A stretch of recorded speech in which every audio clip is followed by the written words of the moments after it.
Las universidades estatales de todo el país estaban prácticamente tomadas por el ejército.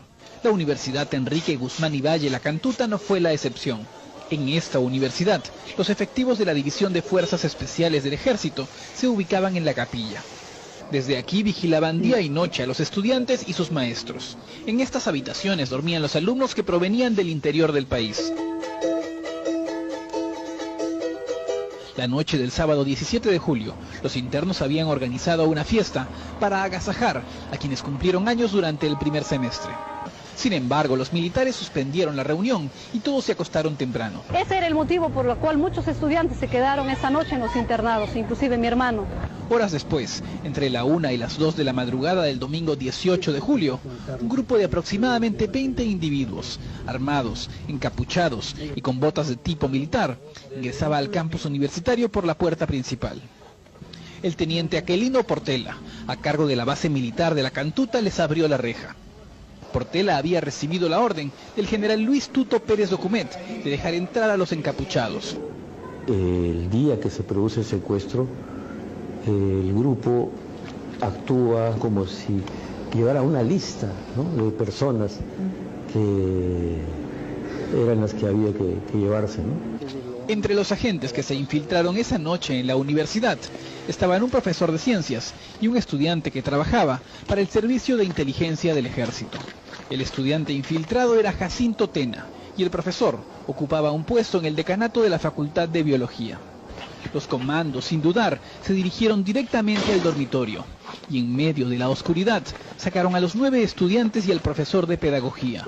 Fuera del cuarto, los jóvenes fueron golpeados e introducidos en camionetas con lunas polarizadas.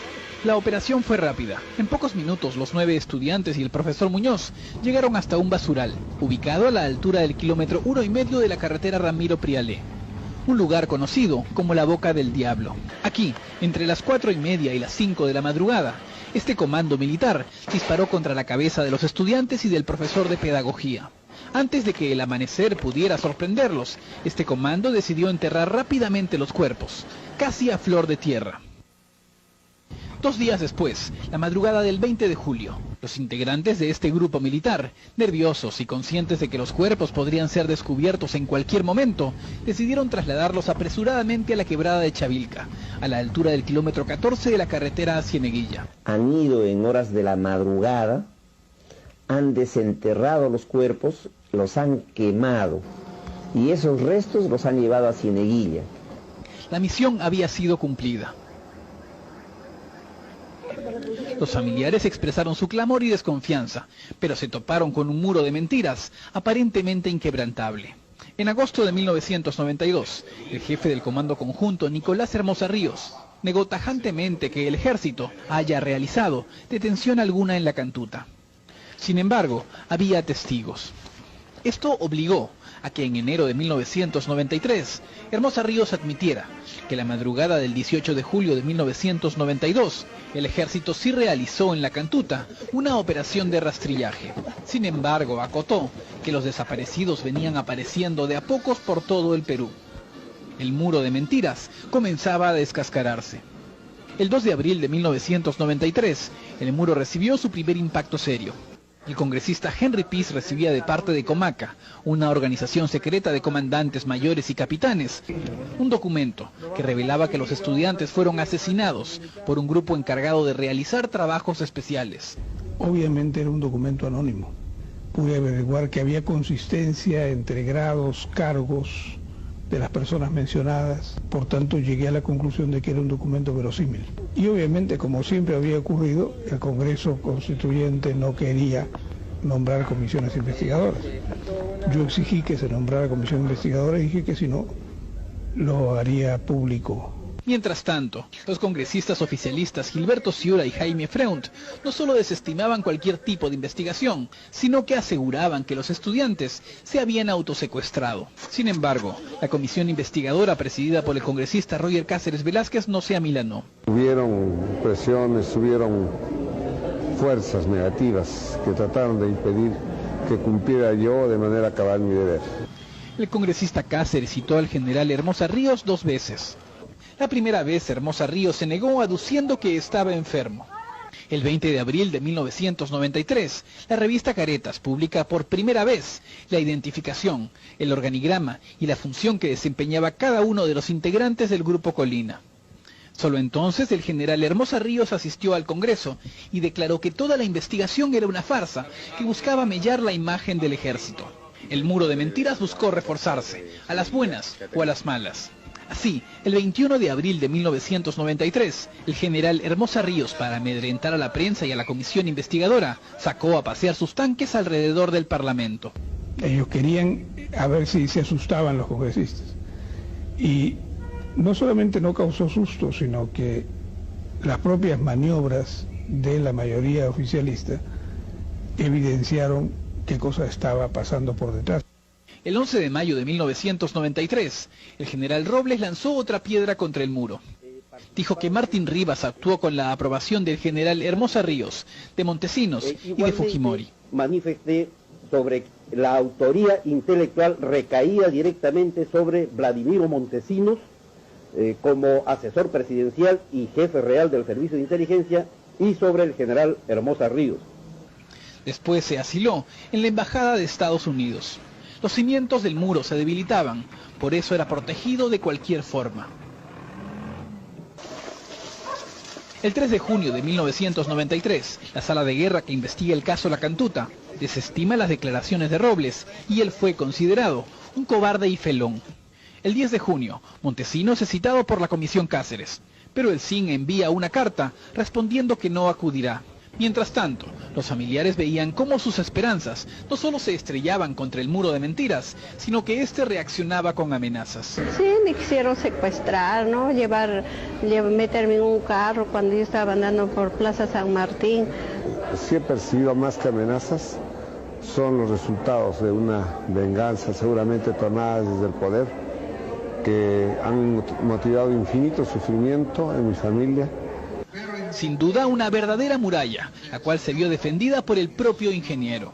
El 26 de junio de 1993, la comisión investigadora del Congreso pidió la destitución de Hermosa Ríos.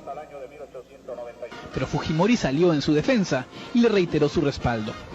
Pocos días después, la primera semana de julio de 1993, un misterioso sobre se convirtió en la luz a través del muro. El hallazgo de las fosas tiene su origen en un hecho.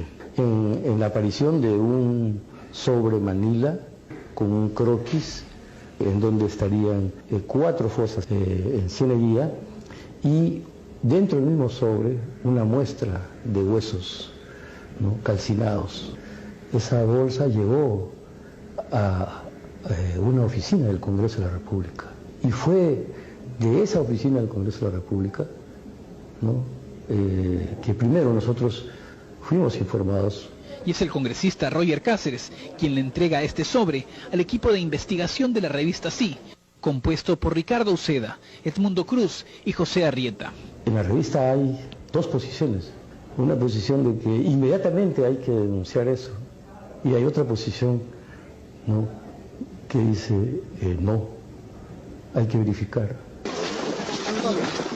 El 8 de julio de 1993, los periodistas llegaron al kilómetro 14 de la carretera a Cieneguilla y tras una rápida inspección, confirmaron la existencia de las fosas.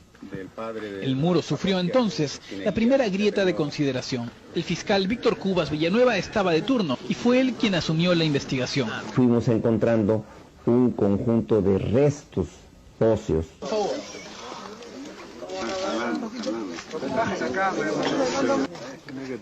Y se encontró unas llaves. Las llaves le pertenecían a Carlos Amaro, el hijo de la señora Raida Cóndor. Yo le di la llave, papá, para que puedas abrir la puerta.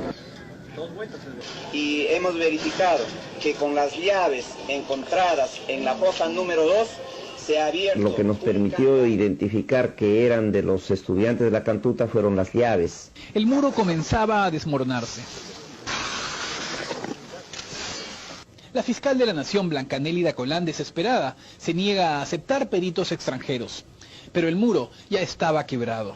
El 6 de agosto de 1993, el ministro de Defensa, Víctor Malca Villanueva, reconoce en sesión de Consejo de Ministros que 4 oficiales del Ejército estuvieron comprometidos en la desaparición de los estudiantes de La Cantuta. la verdad se abría paso.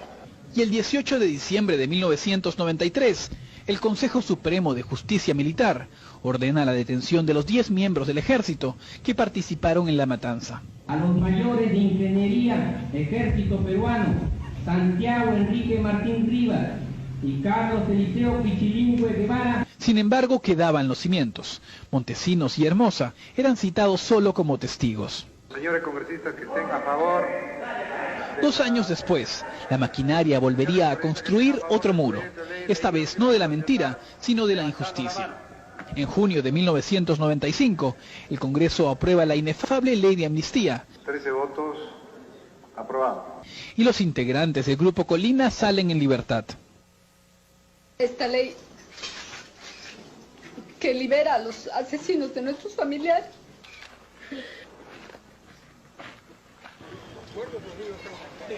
Años después, la Corte Interamericana declaró inaplicable la ley de amnistía. Pero para los deudos, solo habrá justicia cuando el expresidente Fujimori sea juzgado por estos crímenes. No se puede sepultar la luz, no se puede sepultar la vida, no se puede sepultar un pueblo que busca la libertad. El periodista Francisco Igartua recuerda en su columna en el diario Correo de ayer, sábado 27 de julio, que fue la revista Oiga, es cierto además, cosa que no se ha mencionado ahora en el reportaje, la que publicó 3 documentos militares con la firma de Fujimori. Paco Igartua dice lo siguiente: sí puede probarse que el jefe máximo del Grupo Colina era Alberto Fujimori.